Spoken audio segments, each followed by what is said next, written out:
Shalom, saints. You may notice something a little different about this morning. We've had some ice and some snow. And for many of you, this is no big deal. This is Rose of Sharon Homestead said they had snow and she had 12-foot drifts.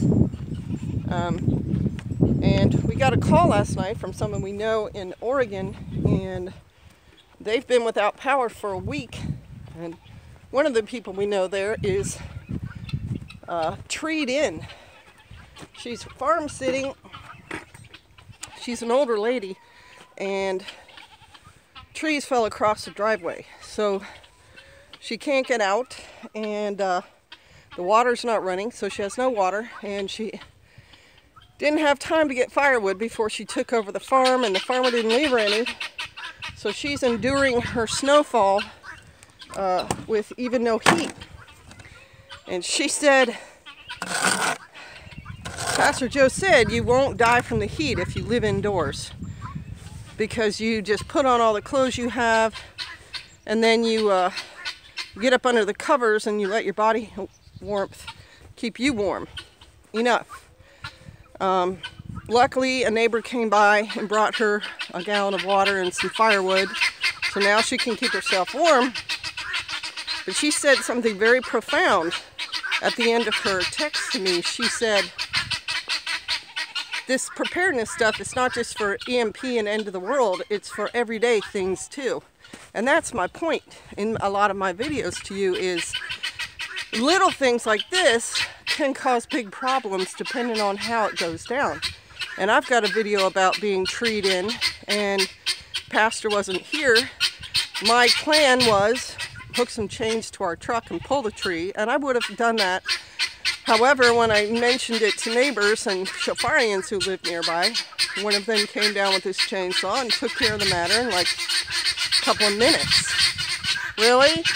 Really, you guys? Hey! Hey! I'm trying to do a video here. Sorry.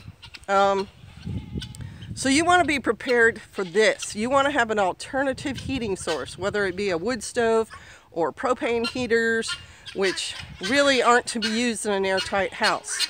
We use them because our house is not airtight. Or same thing with kerosene. Kerosene heat, I think you don't want it. Wow, they are loud. Hey! Just a minute. Now I can't push the pause button because I have gloves on. They were hungry. That was part of their problem.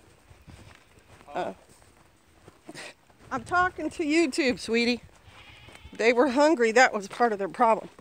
The point I was making is you want to have alternates for your basic life needs. You want to have alternate electricity like solar, because if your heater runs off electricity and the electricity's out for a week, then you have no heat.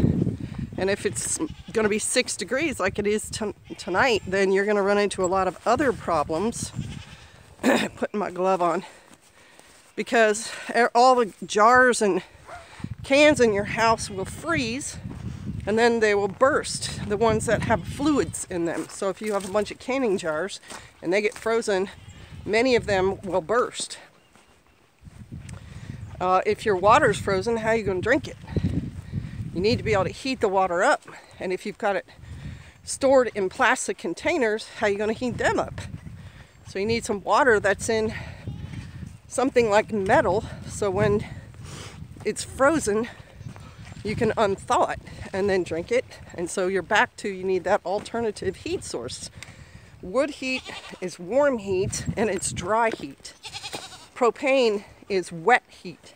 So if you depend on only propane and you leave your airtight house airtight, one, you get a buildup of carbon monoxide. But two, you'll also start getting humidity in the house, which will then freeze on stuff. And then when the house thaws out, it's going to be wet in your house.